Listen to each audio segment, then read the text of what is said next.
¿Eres estudiante o quieres estudiar ciencias forestales? ¿No sabes qué nos espera en una carrera forestal? Hola, esto es Entrando en Ambiente y hoy estaremos hablando sobre el hoy y mañana de la educación forestal. En esta ocasión, contamos con una persona que es un verdadero referente en la educación forestal en América Latina, el gran Agustín Rosello, presidente de la Asociación Internacional de Estudiantes Forestales. Así que, bienvenido, Agus. Hola, hola Isma, a todos los que nos estén escuchando. Muchas gracias a Chaupea también por considerarme y por el gran trabajo que están haciendo año a año. No, pues muchas gracias, Agus, por tu presencia y por estar aquí con nosotros. Y pues bueno, para ir iniciando esta plática y darle rienda suelta, cuéntanos un poquito más de ti, de dónde eres y lo principal, ¿no? ¿Qué te motivó para entrar al mundo forestal? Perfecto. Bueno, yo soy Agustín Rosselló, como mencionaba anteriormente. Soy un ingeniero forestal de la Pontificia Universidad Católica de Chile. De hecho, recién me gradué ayer, fue mi titulación, así que muy feliz por eso. ¿Y qué me motivó a entrar al mundo de los bosques en algún sentido? Fue entre un poco que caí por accidente y un poco que mi familia siempre me lo inculcó. Yo desde muy chico me tocaba acompañar a mi padre y a mis primos a caminar por el bosque. Nos íbamos desde la fecha de Navidad, el 25 de diciembre, hasta el 1 de enero a hacer distintos trekking por las cordilleras de Chile, que es un país mega diverso. Entonces ahí fui encontrando esa curiosidad por entender lo que estaba sucediendo alrededor mío, pero al mismo tiempo, cuando tenía 18 años y tenía que decidir mi futuro profesional, entré a la carrera de agronomía e ingeniería forestal y después me fue un poco llevando la marea en algún sentido hacia estas ciencias forestales, y es algo de lo cual jamás me arrepentiré porque estoy enamorado del bosque y me encanta lo que hago y estoy muy positivo para lo que viene en el futuro. No, hombre, me imagino, ¿no? Si es toda una vida en el bosque, o sea, en verdad tienes la vocación, ¿no? Te inculcaron como este amor a la naturaleza, el amor a los árboles, al bosque, al río, al viento, ¿no? Pero mira, no todos tenemos como esas posibilidades, ¿no? De tener esos acercamientos al bosque. Por ejemplo, en mi caso, yo soy de una ciudad, sí tuve acercamientos con los bosques, pero fue más como cuando íbamos al pueblo de donde es mi papá, es de una comunidad de Veracruz. Entonces, solamente esos momentos y hasta que ya muy grande empecé a descubrir que en el bosque había algo que me llamaba, ¿no? Algo que me apasionaba. Y la verdad, pues me da mucho gusto que tú hayas tenido como que estos acercamientos en tus primeros años de vida, claro. Y, y pues bueno, ¿no? También esto, pero es más como, hablando un poquito más como que estos acercamientos eran por la familia, ¿no?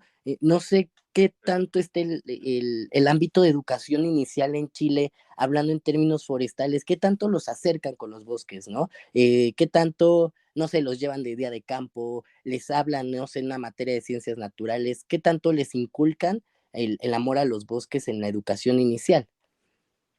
No, sí, de hecho yo también soy una persona de que crecí en la ciudad, así que me relaciono mucho con tu historia. Y al menos en Chile hay una muy baja inclusión de temas forestales o sobre los árboles, los bosques dentro del currículum estudiantil. Mayormente lo que se pasaba, que imagino que era parecido en todos los países de Latinoamérica, era principalmente la erosión de los suelos que estábamos viviendo, que era una problemática muy importante, la capa de ozono en algún sentido. Esos eran como los mayores temas que se tocaban en las ciencias naturales en conjunto con las distintas formas de producir energía.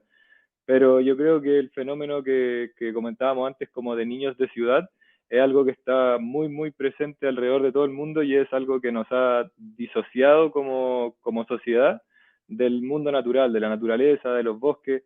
Entonces, por mi experiencia personal al menos, dentro del colegio, si es que uno no estaba dentro de estos talleres extra programáticos como ser scout, por ejemplo, era muy complejo que te tocara ir a visitar el bosque o que aprendieras del bosque. Entonces, claramente es algo que es escaso y que debería hacerse más, y es un poco para lo que trabajamos todos nosotros. Perfecto, sí, no, de hecho, recuerdo ahorita hablando de esto, que en una ocasión me tocó estar en una consulta que realizó me parece que la FAO a nivel regional, ¿no? Con Reforestemos México. Entonces, en esa ocasión me tocó a mí, ¿cómo le diré yo? Moderar una sala y estaba yo con educadores, ¿no? De diferentes como etapas y también pues yo nací en una cuna de educadores, ¿no? Mi mamá es maestra, mi hermana también y de educación inicial.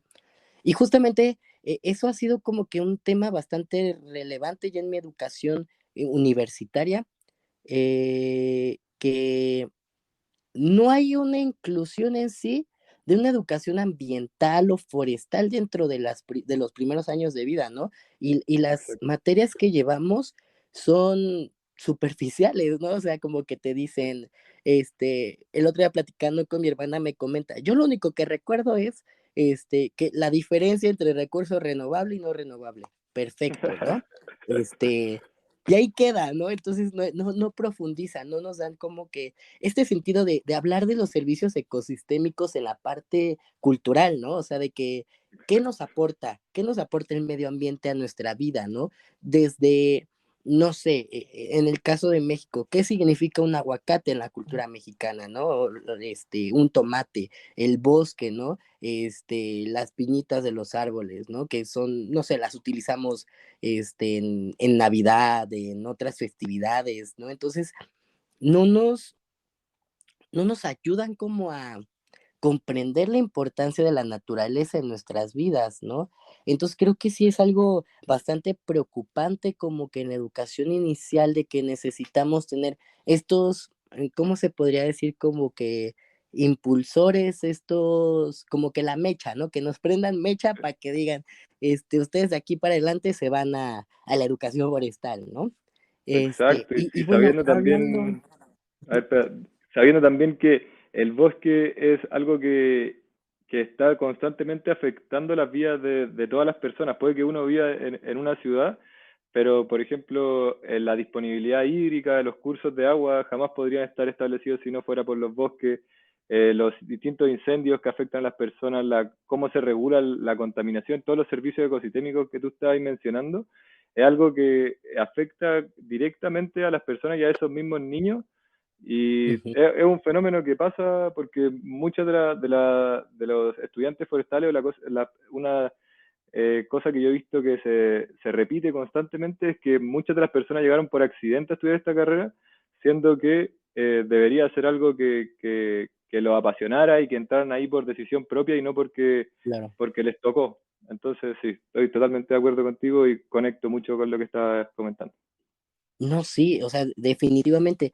Pero bueno, hablando de esto de los impulsores, de los como que las cosas que nos motivaron, ¿qué crees que a ti te haya hecho falta en tu infancia para motivarte un poquito más a ser forestal? O sea, ¿qué crees que hubieras dicho?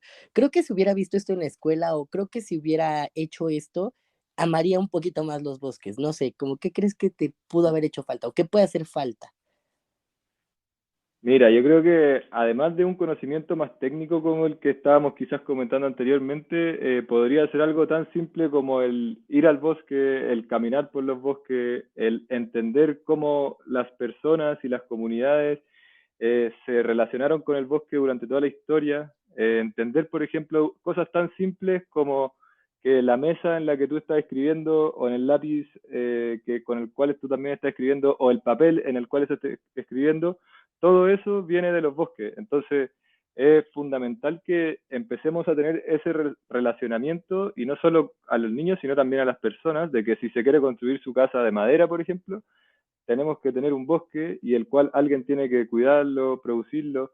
Entonces yo creo que ese tipo de relacionamiento, también por ejemplo el comer una semilla de un árbol, el plantar un árbol, el estar bajo la sombra y poder entender que todos esos servicios son cosas que si es que el bosque no estuviera y no lo entendiéramos, no podríamos relacionarnos de la misma manera. Entonces yo creo que si es que a mí me hubieran explicado eso cuando yo era un niño, hubiera tenido otra visión de la vida y hubiera podido afrontar quizá la carrera en los primeros años, en los cuales yo recién estaba descubriendo un poco lo que era el mundo forestal o la educación forestal, estaba recién teniendo mis primeras armas, hubiera sido mucho más provechosa todo ese tiempo. Claro, definitivamente. Ahorita que estás mencionando esto, los primeros años de la carrera, bastante complicados, ¿eh? O sea, proveniendo de una ciudad es, para mí el primer semestre fue como que de qué estoy haciendo, o sea, no sé qué estoy haciendo, no sé, no entiendo, ¿no? Muchas de las cosas que afortunadamente me tocó compañeros bastante como que compartían su conocimiento, ¿no? Entonces ellos me enseñaron muchas cosas, me ayudaron a enfrentar muchos problemas que pude tener dentro de mis primeros meses, primeros años de la educación, que ellos me explicaban, ¿no? O me enseñaban, les aprendí mucho a ellos, ¿no? Entonces, bueno, dando a esto, otra cosa muy importante que tengo duda, ¿cuál crees, ajá, que es el perfil de un estudiante de educación forestal hoy en día? O sea, ¿a quién se les imparte esta educación forestal?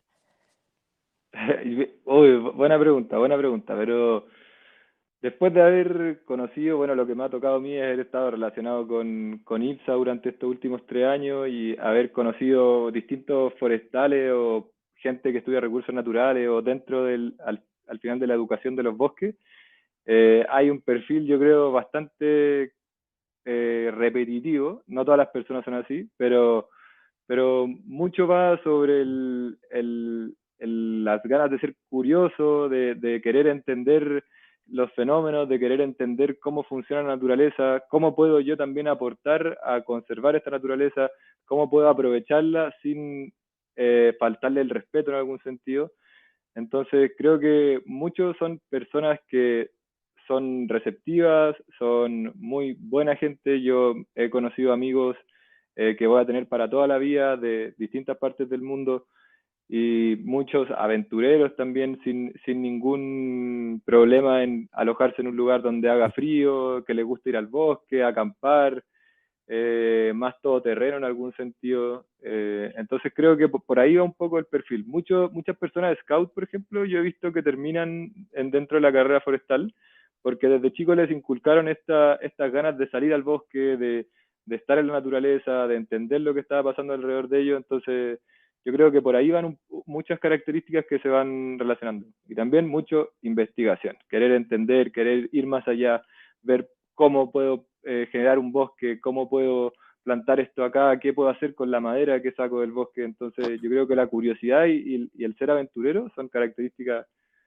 muy repetitivas dentro de la gente que estudia la educación forestal. Como tú, pues, Totalmente de Ismael. acuerdo. Sí, no sé, pensando, ¿no? Decía de qué tan curioso soy, ¿no? O sea, mientras mencionaba una cualidad, me cuestionaba a mí mismo.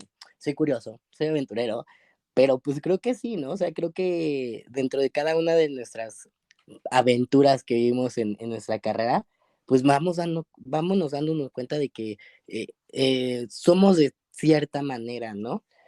Y bueno, esto, ¿qué crees que nos haga falta o qué nos hizo falta para desarrollar esta curiosidad, ¿no? O para llegar al límite de nuestra curiosidad, porque ciertamente somos curiosos. Uh-huh. Eh, yo creo que nos hizo falta que un poco nos pusieran estos distintos cuestionamientos al frente. Entonces, por ejemplo, como ejemplo, algo que yo veo en la sociedad con amigos que no están ligados a la educación forestal como estamos nosotros, es que jamás se han cuestionado la diferencia entre lo que es un bosque de árboles nativos, por ejemplo, lo que es un bosque de Ujú. árboles exóticos, lo que es un bosque productivo, lo que es un bosque para conservación o lo que es restaurar, lo que conlleva hacerlo.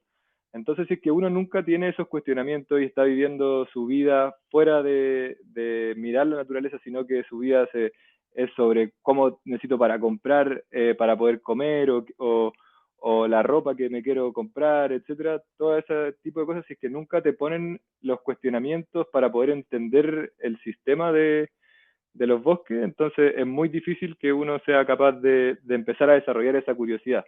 Pero cuando, por ejemplo, yo hablo con ellos y les empiezo a contar, ellos sí despiertan esa chispa que decías tú antes y empiezan a interesarse y me empiezan a hacer preguntas muy relevantes. Por ejemplo, yo les tiro una pregunta muy clásica para motivarlo y es como, cortar un árbol no siempre está mal. Y ellos como, ¿cómo no va a estar mal si no podemos estar cortando los árboles? Y después ahí empieza toda la historia y le empiezo a enseñar cómo funcionan los bosques, etcétera. Entonces, yo creo que evidenciar esos cuestionamientos para las personas es muy importante para que empiecen a desarrollar esa curiosidad.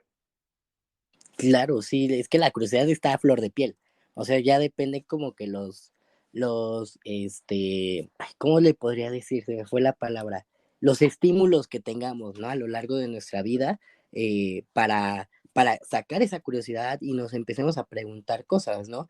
Pero dando estas necesidades que tuvimos de los estímulos para resaltar nuestra curiosidad, ¿qué otras necesidades y retos crees que tengamos dentro de una educación forestal? Mira, yo creo que voy a dar como dos necesidades que yo creo que son principales actualmente y es un poco en lo que estamos trabajando con IPSA.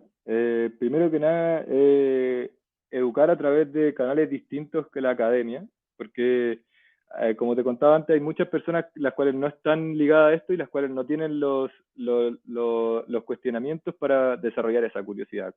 Entonces, empezar a mostrar este contenido, a desarrollar información para poder compartirla, por ejemplo, a través de redes sociales, lo que ustedes están haciendo hoy en día con este podcast, hacer videos, documentales, sacar la educación forestal de la academia, creo que es una necesidad muy importante para hacerla un poco mainstream dentro de la sociedad.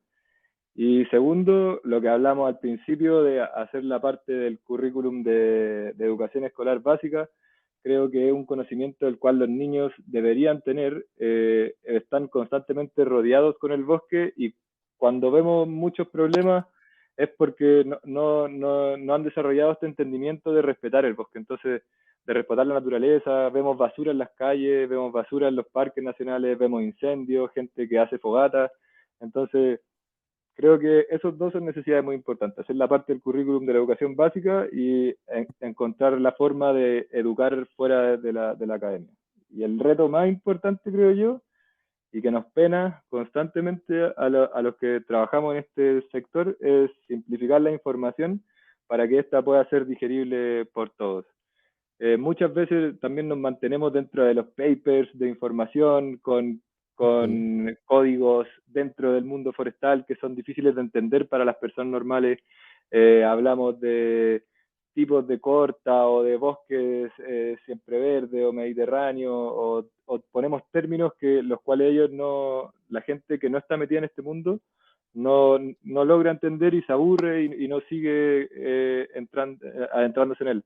Entonces yo creo que un reto para poder enseñarle a los niños y para poder enseñarle a la sociedad civil es agarrar esta información que sabemos nosotros, simplificarla y entregarla en un envase que pueda ser digerible para todos. Wow.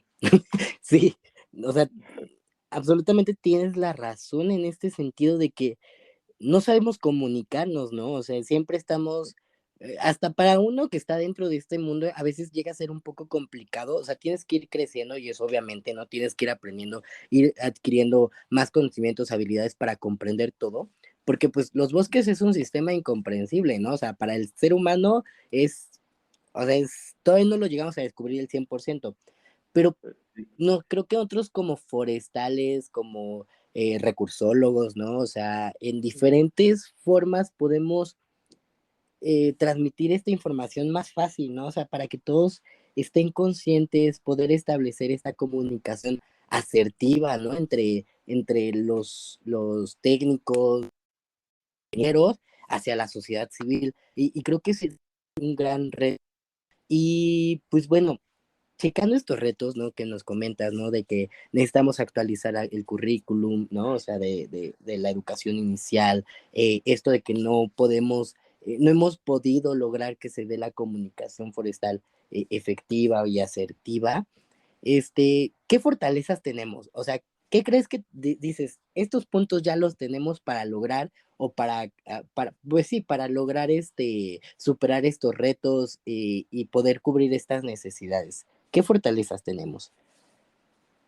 Yo creo que fortalezas tenemos muchísimas, por ejemplo, pero me gustaría centrarme en dos principalmente, pero la primera que me gustaría mencionar es que la educación forestal te ayuda a entender el entorno de una manera distinta. te enseña a ver que las cosas están relacionadas, que todo funciona como un sistema, que lo que pasa en un lado afecta al otro. Entonces te entrega como una perspectiva del panorama general de cualquier cosa, ya sea desde la economía hasta no sé, la publicidad, etcétera. Eh, Uno lo puede entender como un sistema que va trabajando como son los bosques. Y entonces también tener una visión mucho más largoplacista creo que es súper importante, porque por ejemplo en la política actual muchas veces las políticas se dirigen a poder tapar la herida con un parche, por ejemplo, en vez de sanarla. Entonces en el bosque cuando nosotros entendemos cómo funciona el sistema, entendemos que son sucesiones de muy largo plazo y ahí podemos entender que para arreglar, restaurar un lugar, por ejemplo, no es llegar y plantar árboles, sino que es armar todo el sistema para que éste pueda crecer. Entonces creo que esa perspectiva es muy importante y que puede ser aplicada tanto en política como en la economía, como en un emprendimiento, etcétera. Y después ya como ya hablando de una visión como de rol de presidente de IPSA, de la Asociación Internacional de Estudiantes de los Bosques, creo que la educación forestal es un arma fundamental para poder combatir el cambio climático. Los bosques son intersectoriales a todos los procesos internacionales de la desertificación, del cambio climático, de la biodiversidad, etcétera. Están incluidos en todos de distintas maneras y a través de IPSA, con esta educación local, o sea, educación forestal, nosotros podemos impactar los territorios a escala local y internacional, porque tenemos distinta gente, por ejemplo, tú estás en México y en el futuro vas a trabajar en algo relacionado con los bosques, por ejemplo, y vas a restaurar un lugar en México donde va a haber más agua por culpa tuya. Después yo voy a hacer algo lo mismo en Chile y otro lo va a hacer en India y otro lo va a hacer en Paraguay. Entonces creo que todo este conocimiento que nosotros estamos desarrollando y estamos compartiendo en nuestra organización es un arma súper importante para poder afrontar los desafíos gigantes que tenemos en el futuro. Sí, pues sí tenemos una misión bastante compleja, diré yo, creo, como estudiantes. Nuestro papel en la sociedad es de suma importancia. Y qué bueno que nos diste tus dos puntos de vista, ¿no? O sea, dentro de tu educación y ya como presidente, y más porque, bueno, cabe mencionar que estos últimos meses has representado a IPSA en diferentes eventos, estuviste en Egipto, si no me equivoco, ¿no? Entonces, eso, no sé, a ver, dame tu punto de vista, ¿no? O sea, ya estando tú en Egipto, te paraste, llegaste, dijiste, ya estoy en Egipto, estoy representando a IPSA. ¿Qué es lo que destaca a los forestales dentro de estos eventos? Muy, muy lindo recuerdo se me viene a la mente. La verdad que ha sido un honor y un privilegio inimaginable haber podido ser parte de estas delegaciones que representan a la voz juvenil de los bosques dentro de los procesos internacionales. Eh, yo creo que como forestales y como estudiantes y como IPSA en general somos una fuerza que va con un entendimiento distinto.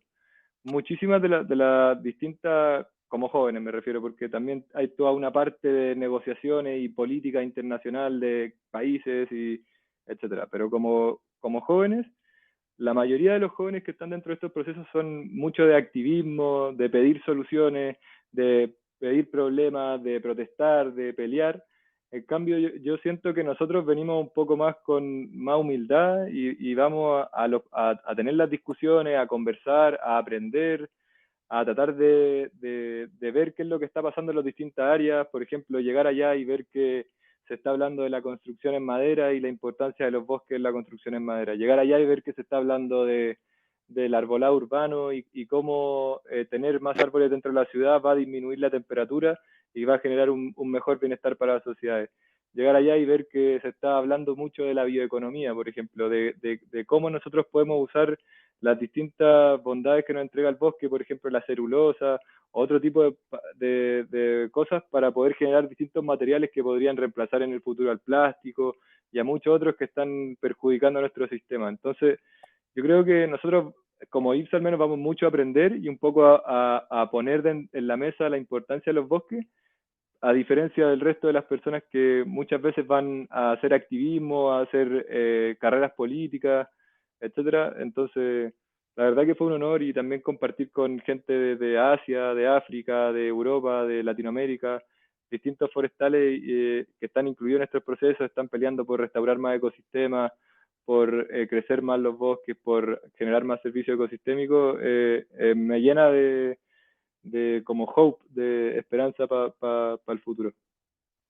No inventes, qué experiencia. O sea, me cuentas y te juro que se me enchina la piel de tener esta experiencia. O sea, yo tuve una experiencia previa durante el simposio de nuestra asociación en Chile, en tu tierra, y Lindo evento. pero es una, no sé, es como que un 10% de lo que se puede llegar a vivir de una reunión de partes, ¿no? O sea, siento que allá es un mundo de personas, es diferentes puntos de vista, como mencionabas, ¿no? Muchas cosas que uno dice, ¿no? O sea, creo que uno estando estudiando o estando en nuestros lugares de origen, en nuestros pueblitos, en nuestros ranchos, ¿no? Ujú.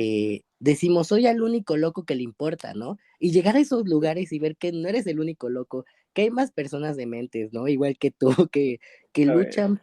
luchan por algo, es como que impresionante, ¿no? O sea, en Chile yo estaba así como me despertaba todos los días y decía yo, wow, estoy con otros 99 locos más que les gusta abrazar árboles, ¿no? O sea, cuando llegabas tú con la bocina a despertarme, despertaba yo y decía, wow, todas estas personas piensan igual que yo. Bueno, no igual, ¿no? Pero tienen como que el mismo sentido de pertenencia hacia la naturaleza, hacia los bosques, ¿no? Y es algo súper bonito. Sí. Y bueno, hablando de esto de que no somos los únicos locos en el mundo, ¿no? Y tú lo Ujú, comprobaste en Egipto, es de, ujú. este, ¿cómo crees que la educación forestal mejora la vida de las personas? O sea, el del estudiante y también puede ser de las personas que los rodean, ¿no? Y qué beneficios tienen esto ya en el ambiente, ¿no? En el que se desarrolla cada una de las personas. Eh, Pucha, los beneficios son gigantes. O sea, por ejemplo, algo que yo he visto mucho y que al menos a mí me funciona, algo que los japoneses llaman Shirin-yoku, que es los baños de bosque. Ujú, Por ejemplo, esto, el tú ir y meterte al bosque, estar dentro de esa masa que te acompaña en algún sentido, está comprobado por ellos y es una terapia que tiene cientos de años en la cual te ayuda, por ejemplo, a solucionar tus temas de estrés, por ejemplo, que podría servirle para muchos de los que están escuchando este podcast, o te ayuda también al bienestar en general, a bajar las pulsaciones, a entender esa conexión. Entonces, yo creo que el participar de la educación forestal, el entender todo lo que nosotros hacemos, te empieza a dar más ganas de ir al bosque y uno empieza a recibir estos beneficios también y empieza a querer intentar compartirlo, estos beneficios. Entonces, por ejemplo, yo hoy en día con mi familia hablo sobre los bosques y a ellos les gustan más los bosques, a mis amigos les interesan más los bosques. Hemos ido, por ejemplo, a caminar por unos 3 días a un parque nacional y quedan rayados, como decimos acá, y les encanta y vuelven a ir con su familia.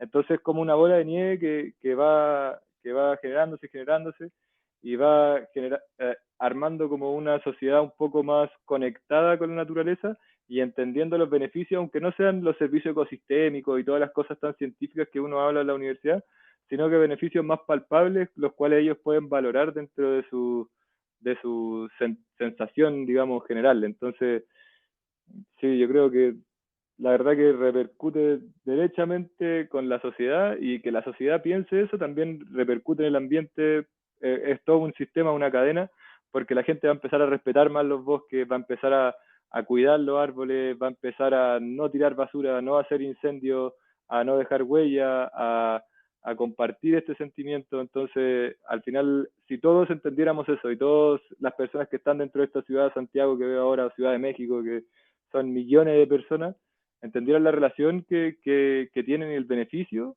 yo creo que podríamos tener una sociedad mucho más feliz y lo cual gatillaría en un cuidado mucho mejor de la naturaleza, la cual después solucionaría muchísimos de los desafíos que tenemos, como el cambio climático, como la sequía, etcétera, etcétera, etcétera.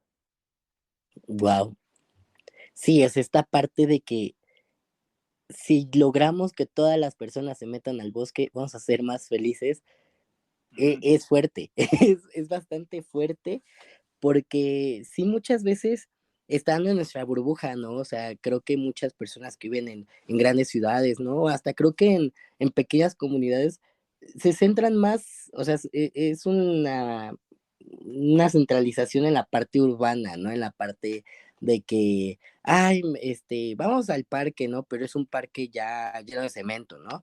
Sí. No sé, vamos a la placita, una plaza de cemento. Vamos aquí, todo de cemento, ¿no? Entonces, como que salir de nuestra jungla de cemento y poder meternos un poquito al bosque, y sí se extraña, o sea, yo ahorita llevo un ratillo que no voy a un bosque y es así de, oh, ya quiero ir, ya quiero, no sé, ir, respirar, ¿no? Porque, bueno, no conocía yo de esta práctica de los baños de bosque, pero creo que ya va a ser como que meterlos a mis amigos de medicina de, oye, cuando des una receta abajo, ponle baño de bosque, ¿no? No, imagínate, menos pastillas, menos... Uf, No, puro no, baño de bosque, ¿no? Así te duele la cabeza, vete al bosque, ¿no? No, pero es cierto, ¿no? O sea, muchos de los problemas que tenemos hoy en día de salud en las ciudades, ¿no? En las comunidades, están relacionadas con la pérdida de la interacción entre el ser humano y el ambiente, ¿no? Bueno, exacto. y el bosque, porque pues perdemos, no sé, esta sensibilidad, ¿no? No sé si de alguna forma nos ayude anímicamente, obviamente que sí, ¿no?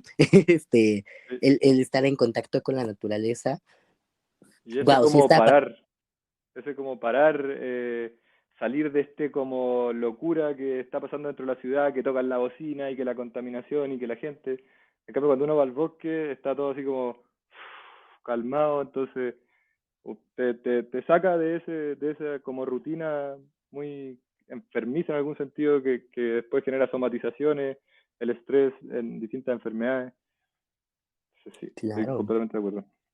Bastante bueno, sí. No, no, pues sí es mucho. Creo que estamos dando puntos muy buenos de la educación forestal o bueno, Ujú. de esta inclusión, ¿no? Con la educación forestal, de este acercamiento. Y bueno, ya hablando de esto de qué tanto nos impacta tener personas a nuestro alrededor que sean forestales, ¿no? Que estén inmersos a esto. ¿A qué niveles está permeando la educación forestal a nivel de sociedad? No sé, ¿crees que sí esté llegando a un nivel económico, político? O sea, ¿hasta dónde llega la educación forestal? Uf, bueno, ese es un tema el cual yo trabajo, digamos, directamente y el cual me gustaría dedicarme, el que ojalá pudiera permear a todos los lugares, pero actualmente yo creo que estamos en desventajas muy fuertemente ante muchísimos otros sectores. Eh, si uno ve, por ejemplo, los esfuerzos políticos, muchos son de promesas de que vamos a restaurar 800 millones de hectáreas, pero después si es que uno ve las personas que desarrollaron eso, no tienen esa educación forestal, entonces no entienden qué es lo que se necesita para poder lograr eso, y al final muchas de esas promesas yo he visto son promesas en vano y las cuales no se van a cumplir. Entonces, a nivel político estamos muy bajos, al menos en Chile actualmente se estableció el Ministerio de Medio Ambiente hace como 7 años, lo cual es un paso gigantesco, pero a nivel político estamos bajos, a nivel económico también, porque no hemos podido valorizar todo lo que nosotros estamos conversando y algo que se trabaja mucho acá también, quizás con los bonos por servicio ecosistémico o por captura de carbono, y actualmente está empezando a armarse ese movimiento a nivel económico, pero necesitamos encontrarle, percibir ese valor para que sea interesante para las personas invertir en esto. Si es que no se genera eso, jamás vamos a poder tener más bosques, vamos a poder cuidar los bosques, porque ¿qué pasa? Las personas tienen su bosque y si a mí no me genera ningún beneficio económico, entonces prefiero sacarlo y plantar cualquier otra cosa, o poner las vacas, como pasa en el Amazonas. Entonces, yo creo que es un conocimiento que tenemos que compartir mucho y eso va muy, muy ligado con las necesidades que estábamos comentando antes, con los retos que tenemos, porque puede ser muy aburrido comentar todo esto, pero si uno logra como ese cambio de hacer mainstream la importancia de los bosques y que sea como cool, así, que te gusten los bosques, entonces las personas van a empezar a entenderlo, va a haber un mayor movimiento social hacia ello, lo cual va a generar como influencia política después, y esa influencia política va a generar que la economía y los recursos empiecen a dirigirse hacia allá y que empiece la máquina a funcionar mejor. Claro, sí, no, y tiene mucha razón. Así que todos los que nos están escuchando, que son forestales, recuerden, ustedes son cool, porque ustedes sí llegan a Exactamente. comprender esto, ¿no? Claro, claro. Sí, no, y pues tenemos como que, ¿cómo te podré decir? Tenemos una gran tarea, ¿no? O sea, y me alegra mucho escucharte decir de que tú te quieres dedicar a esto, ¿no? O sea, tú quieres dar tu vida para darle la importancia a los bosques ante la sociedad.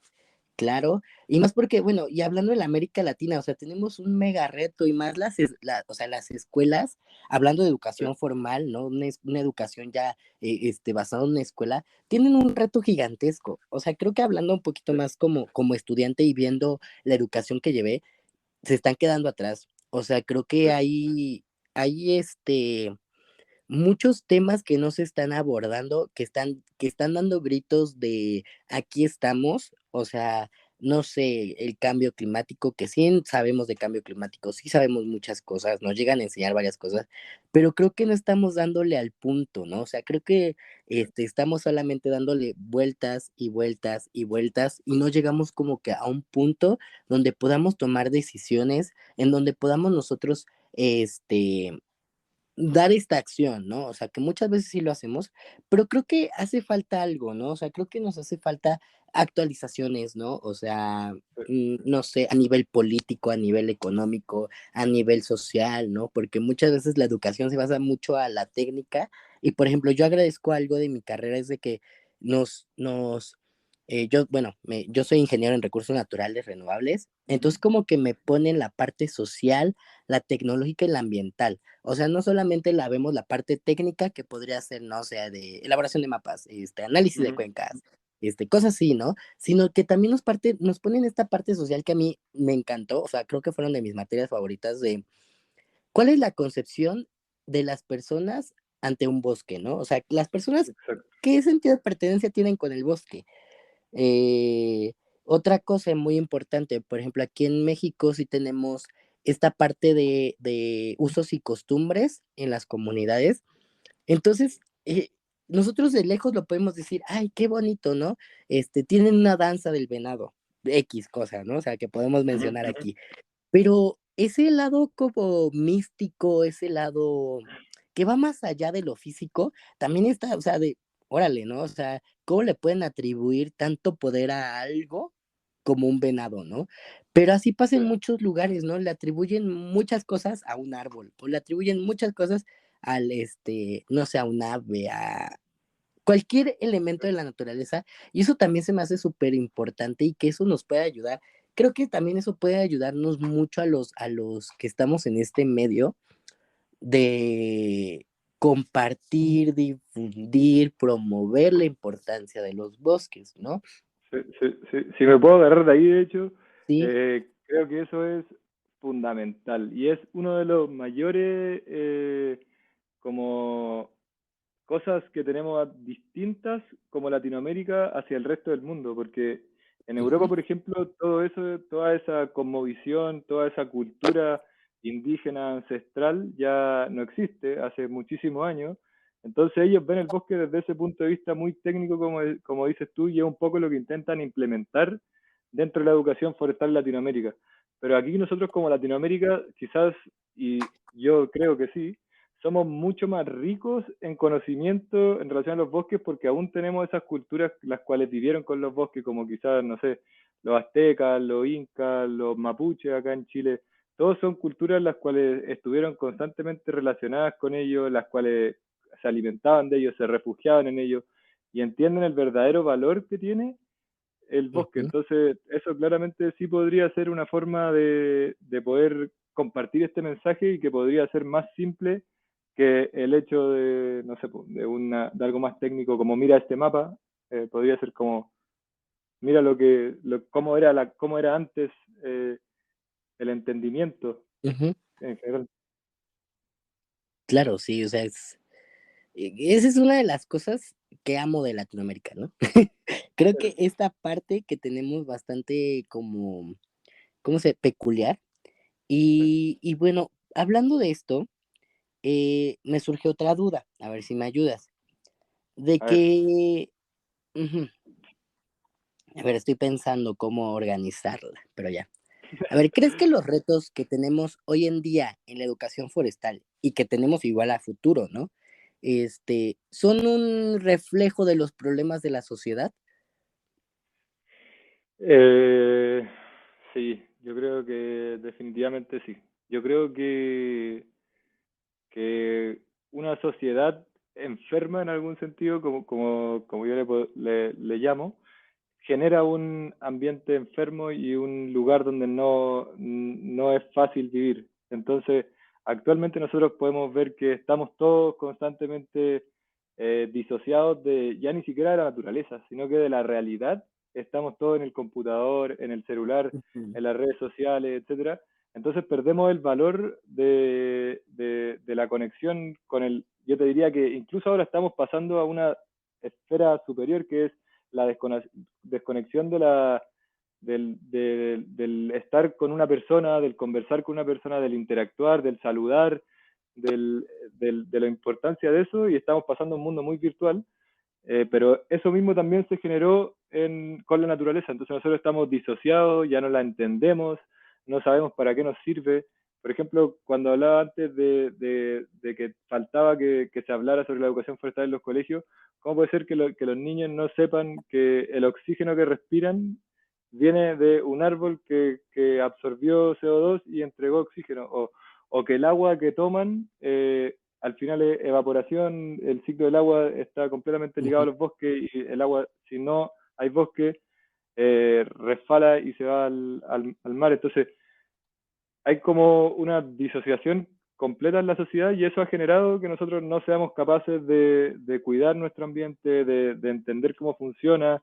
Creo que estamos mal en ese sentido, pero que no hay que verlo como un algo catastrófico, sino que nosotros que estamos teniendo este entendimiento tenemos que utilizarlo como una herramienta para poder alcanzar y derribar estos retos. Entonces, por eso el simplificar, el empezar a crear contenido, quizás yo soy súper malo para el TikTok o esas cosas, pero no sé, hay gente que por ahí entrega información, por Instagram, estos podcasts, encontrar, ser innovador, encontrar nuevos lugares donde la gente está para poder volver a generar esa conexión y esa, no sé. No, y creo que sí ayudaría bastante, ¿no? Como que dar esta información. Y ahorita creo que, o sea, son contaditos, a lo mejor yo tampoco no soy muy consumidor de TikTok, pero creo que sí hay uno que otro. Recuerdo algún niño haber visto en Facebook algún video de un niño que tiene una granja. Ujú. Entonces, si tenemos aquí personas escuchándonos que quieren ser tiktokeros, ya saben, aquí hay un área de oportunidad, pasando información forestal y medioambiental. No, o sea, claro, o sea, necesitamos personas con esta iniciativa porque sí, claro, o sea, totalmente de acuerdo contigo. Estamos una sociedad enferma que no solamente está contaminado nuestro medio ambiente, ¿no? Todos estamos contaminados, todos tenemos problemas que resolver y, y creo que nosotros tenemos mucho que aportar, ¿no? Pero en todo esto que tenemos que aportar como profesionales y estudiantes forestales, ¿crees que estamos considerando a todos los sectores sociales? Estaremos atentos de las comunidades indígenas, de las minorías, ¿no? Como grupos Ujú. afrodescendientes, grupos de mujeres, ¿no? Por ejemplo, aquí en México hay muchas cooperativas de mujeres. ¿En verdad crees que nuestra educación y ya nuestro quehacer esté considerando estos grupos? Mira, yo creo que esto está avanzando hacia un lugar mucho más positivo, inclusivo, donde podamos entender las distintas perspectivas de los distintos grupos y de los que han sido históricamente no visualizados en algún sentido, pero creo que aún falta muchísimo. Pero, por ejemplo, para darte un par de ejemplos nomás, dentro de IPSA nosotros participamos dentro de la primera conferencia de Forest in Women's Hands, que es los bosques en las manos de las mujeres. Entonces, fue un poco una experiencia para poder conectar a todas las mujeres en una comunidad con personas que ya llevaban trabajando el bosque hace mucho tiempo, que pudieran encontrar líderes y gente a la que ellos admiraran para poder inspirarse. Entonces, por ese lado sí, creo que también en el lado de las comunidades indígenas, ahora, por ejemplo, estamos preparando algunos webinars sobre sociedades indígenas, que hay una chica que está haciendo su máster en India y quiere un poco relevar ese ámbito, después podemos tirar nosotros de Latinoamérica, pero sí creo que falta mucho incluir la sociedad, digamos, la gente mayor que nosotros no lo tenía en perspectiva y lo dejaron totalmente de lado, pero Ujú. nosotros como jóvenes nuestra responsabilidad tomarlo y empezar a incluir las distintas perspectivas, porque cómo pensamos nosotros que podríamos salvar el bosque si no conversáramos con la gente que vive en el bosque, como las comunidades locales, comunidades indígenas. Ellos son los que saben cómo funciona esto y ellos son los que nos pueden ayudar más a nosotros de lo que nosotros los podemos ayudar a ellos. Pero tenemos que trabajar todos en conjunto, esto tiene que ser intergeneracional, intersectorial, tienen que estar incluidos todos los grupos, tienen que estar incluidas todas las generaciones y en conjunto trabajar hacia a un futuro mejor. Pero si es que no logramos esa conexión, entonces va a ser muy difícil que solucionemos cualquier problema, ya sea crisis económica, ya sea cambio climático, ya sea cualquier problema de gran escala. Sí, definitivamente. O sea, creo que al ser latinos tenemos esta gran responsabilidad y podemos hacer mucho. Por ejemplo, a lo mejor no, igual los que nos escuchan o tú no conocen muy bien nuestra universidad. Chapingo ¿Mm? es una cunita, o sea, es una universidad agraria dentro de la universidad, digo, dentro del país, pero tiene una peculiaridad que su proceso de selección lo hace bastante como, ¿qué te podría decir? Como equitativo porque considera de Qué todos los bueno. estados de la República, considera personas que provengan de comunidades indígenas, que hablen alguno de los idiomas, ¿no? Que se manejan aquí en México, creo que son alrededor de 63, 64, si no me Qué equivoco. lindo. Entonces, considera cada una de estas personas, ¿no? Por ejemplo, a mí en mi primer año de carrera, en mi salón de clases éramos, ¿qué te digo? 50 personas. Creo que había 7 idiomas. O sea, era una diversidad No. cultural inmensa, ¿no? Entonces, era y cosmovisiones diferentes, ¿no? Entonces siempre podíamos tener un buen debate platicando del significado de ciertas cosas, ¿no? De prácticas, obviamente, porque tienes mucha razón. Nosotros podemos aprender más de las comunidades que las comunidades de nosotros. Porque ellos son los que históricamente han manejado los recursos naturales de toda Latinoamérica. ¿No? Eso Ujú. sí, tuvimos un proceso de colonización y aunque ellos eran supuestamente los manejadores, las comunidades eran las que verdaderamente manejaban, ¿no? Ellas eran los peones, eran los trabajadores, ¿no? Entonces, siento que hay que potencializar esto y ayudarnos. Entonces, espero que podamos trabajar algo así, ¿no? Ya aprovechando la diversidad cultural de Chaupea y de Chapingo. Así que los chapingueros que me escuchen y chapingueras, pónganse las pilas, tenemos una gran ventaja y lograr hacer algo, ¿no? Igual cuenta con nosotros para irse a cualquier proyecto, ahí estamos y podemos hacer algo bastante grande, ¿no? Bueno, ahí Pues, invitadísimo, invitadísimo a participar de esta serie de webinars que se viene. Sería bacán poder colaborar ustedes con esa perspectiva tan rica en diversidad y en conocimiento con la que va a traer estos chicos de India, por ejemplo. Podríamos también ujú. hacer algo nosotros desde Chile con el pueblo mapuche o otros lugares africanos, por ejemplo, cómo funciona allá. Quizás encontramos similitudes, quizás encontramos diferencias, quizás, así que muy interesante, así que invitadísimo a ahí contactarse con su representante regional, Isma, para que podamos lograr algo. Claro, sí, ahí ya tengo más chamba, ¿verdad? Y pues bueno, hablando esto de la internalización, ¿no? O sea, de esto de que de los comentas, ¿no? Hacer un evento entre India y nosotros. Esta internalización, ¿qué oportunidades tenemos en Latinoamérica para crecer, igual qué podemos aprender de Europa y qué chances tenemos, ¿no? O sea, yo estudiante, digamos, yo estudiante de recursos naturales en México, ¿qué oportunidades tengo afuera? No, las oportunidades son infinitas y a través de IPSA es donde mayormente, al menos yo he podido encontrarlas.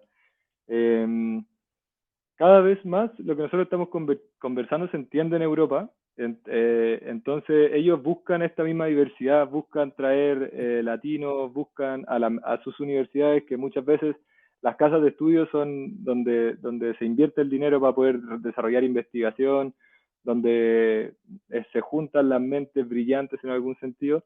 Entonces, para nosotros hoy en día, con la globalización y cómo está conectado todo, cada vez más fácil optar a este tipo de oportunidades. Entonces, por ejemplo, ir a estudiar un máster o un doctorado afuera es cada vez más posible, cada vez hay más oportunidades de financiamiento, y no solo para estudiantes, sino también para proyectos. Si uno quiere hacer cosas, hay distintos mecanismos de financiamiento que pueden apoyar iniciativas en Latinoamérica. Muchos de esos, como nosotros hablábamos antes, están ligados al trabajo con comunidades indígenas. Entonces, si es que uno tiene un proyecto con comunidad indígena o es una persona que está trabajando con minoría o etcétera, eh, en Europa están tirando mucho financiamiento, están incluyéndolos dentro de sus casas de estudio. Entonces las oportunidades son cada vez más grandes. Nosotros tenemos que sentirnos orgullosos de lo que tenemos, no ver como ese tercer mundismo y que no entendemos las cosas, sino que llegar con la personalidad, poner nuestra perspectiva sobre la mesa y aprender de cómo ven ellos el mundo, y también nosotros enseñarle cómo vemos nosotros el mundo. Y esa es la única manera en la que vamos a poder avanzar. Si no, si seguimos trabajando cada uno por su lado, va a ser muy difícil. Claro, sí, es de suma importancia comprender nuestro papel como latinos, latinas, ante el mundo, ¿no? Porque Sí, sí tienes razón, muchas veces como que nos bajamos, solitos nosotros nos bajamos de nuestro pedestal y decimos, no, somos países tercermundistas, ¿no? No, nuestra sí, economía que, no, esto, ¿no? Entonces, comprender nuestro papel y decir, no, o sea, aquí estamos, somos importantes, tenemos sí, un montón de bosques, por ejemplo, un dato bastante curioso, tenemos el 23% de la cubierta forestal mundial, ¿no? Solamente en Latinoamérica, que es un imagínate. cuartito. O sea, o sea, un cuarto de toda la naturaleza del mundo está en Latinoamérica. Entonces, sí, o sea, es ser conscientes, creérnoslas de que somos personas como que importantes para el planeta y pues darle con todo, ¿no? Sí. Entonces, y qué bueno que me mencionas esto de IPSA, porque, bueno, yo llevo un ratillo como participando en actividades, pero obviamente no hay, ahorita en este momento creo que tú eres la persona que más nos puede explicar. Este, ¿Cuál es la importancia y el rol de IPSA dentro de la educación forestal? O sea, a nivel regional y mundial. Pucha, es fundamental, te diría yo. Yo creo que esta red que nos dejaron ingenieros forestales o de recursos naturales o gente que amaba el bosque hace más de 50 años, profesores míos que hace 40 años viajaban a Europa sin ninguna conexión, que llegaban por carta las invitaciones, toda esa red que ellos armaron y que crearon, hoy en día tiene cada vez un papel más importante. Hoy día podemos estar conversando nosotros, por ejemplo, tú en México, yo acá en Chile, y estar conversando estos temas, estar entregándole esta información a personas alrededor de toda Latinoamérica instantáneamente. Entonces, lo que genera esta red, las conexiones con distintas personas a las que podrían estar invitando, por ejemplo, a este podcast o a otros talleres que nosotros estemos organizando, el difundir la información, el compartirla, es clave para que podamos tener una educación forestal más íntegra y para que, si es que uno quiere desarrollarse y un poco alimentar esa curiosidad que hablábamos antes, tener el lugar. Entonces, IPSA al final lo que es una plataforma en la cual distintas personas de cualquier parte del mundo pueden interactuar, aprender o enseñar, o después ir afuera y un poco mostrar esta visión y impactar en política internacional, impactar en decisiones, impactar en procesos. Entonces, la fuerza que está agarrando y lo importante que es a nivel mundial actualmente yo creo que es gigante y cada vez va a ser mayor si es que nosotros somos capaces de seguir alimentando y seguir dando vuelta esta pelota en algún sentido para que crezca, crezca, crezca y para mí ha sido life changing completamente. Me ha cambiado la vida, me ha entregado oportunidades de viajar, de conocer gente, de hacer nuevas amistades. Muchas personas conocen hasta, así saliéndonos de la educación forestal, a sus parejas actualmente. Entonces hay de todo y en relación a la educación forestal solo va a complementarlo, solo va a enseñarte más y solo vamos a crecer como personas si es que a través de la red. No, y es que es una red inmensa, o sea, yo cuando iniciaba decían, es que vamos a IPSA, vamos a trabajar ahí, ¿no? O sea, una reunión, y yo así de, sí, y veía yo el saloncito con unas 20 personas, dije, pues somos poquitos, ¿no? Pero esta Sí, vez que, bueno, no sé, creo que desde los coffee hours que teníamos, ¿no? sí. Durante la pandemia, que fue donde más me involucré ya, o sea, de lleno, veía yo personas, hoy en día ver nuestros coffee hours con 30 personas es una maravilla, ¿no? O sea, y somos una región bastante activa dentro de IPSA, así que, no, pues muy orgulloso, o sea, yo te digo que estoy yo muy orgulloso de pertenecer a IPSA, de trabajar con ustedes y orgulloso de lo que es IPSA a nivel nacional. Pero bueno, ya después de todo este tiempo platicando, y qué bonita plática, la verdad, muchas gracias, Agus, te quiero pedir que me digas en una sola palabra, bueno, te voy a dar dos palabras, ¿no? Dos palabras. ¿Qué es lo que te hace sentir orgulloso de tu educación? O en dos palabras define tu educación, o sea, no sé, ¿qué prefieres? Eh, ya, vamos con el orgulloso. Está difícil eso, sí pero yo creo que lo que me hace sentir más orgulloso es voy a dar dos palabras distintas. Uno, el impacto Ujú. que he sido capaz de generar. Y segundo, como la conexión, como con la realidad, con los problemas que están pasando. Así que una conexión con en general y también el impacto que esta red te entrega. Impacto y conexión. Qué grandes palabras, Agus. No, pues muchas gracias. No sé si quieras decirle algo más a las personas que nos están escuchando.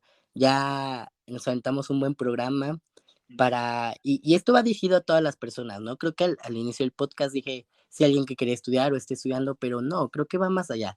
Para cualquier persona, nunca es tarde para poderse inundar de este conocimiento. Así que no sé, alguna conclusión, algún comentario, recomendación. Y no, o sea, nada más que invitarlo a hacerse como ciudadanos activos, a salir un poco de este letargo en el que vive la sociedad actualmente, de involucrarse, de tomar responsabilidades, de unirse al comité local de Chaupea o a otros espacios de desarrollo personal y profesional y aprender más de los bosques, a ir al bosque, a compartir con sus amigos en el bosque, a encontrarle un sentido a su vida y seguir trabajando por lo que aman. No hay nada más hermoso que te guste hacer lo que haces. Wow, sí, maravilloso. Sí, que te guste, lo que hagas. No, pues muchas gracias, Agus. Bueno, ha sido un placer estar con ustedes. Yo soy Ismael Contreras. Nosotros somos Chapingo Unido por el Ambiente. Nuestro podcast es Entrando en Ambiente. Así que puedan seguirnos en todas nuestras redes sociales. Estamos como chapingo.ambiental en Instagram. Nos pueden buscar en Facebook, aquí mismo en Spotify. Y pues no sé, Agus, danos las redes sociales de IPSA. Bueno, también agradecerte mucho, Isma, por invitarme, a todo el comité de Chaupea por desarrollar esta muy bonita iniciativa. Ojalá sigan saliendo igual de entretenidas todas las conversaciones que tengan en el futuro. Para mí fue muy, muy, muy bacán, como decimos en Chile, haber participado. Y si quieren seguirnos a la asociación, pueden seguirnos en Instagram en @ipsa.net y en la página web pueden encontrar todo lo más importante, las distintas oportunidades que estamos sacando. Si quieren participar, por ejemplo, de la reunión regional que va a ser en Chile este año también en julio, ahí va a estar toda la información, unirse a los grupos de WhatsApp, ahí pueden hablar con Isma. La página web es www.ipsa.net. Eso y nada, muchísimas gracias a todos por escucharnos. No, gracias a ti, Agus. Y pues bueno, esto ha sido todo. Nos vemos en el siguiente episodio de Entrando en Ambiente. Gracias.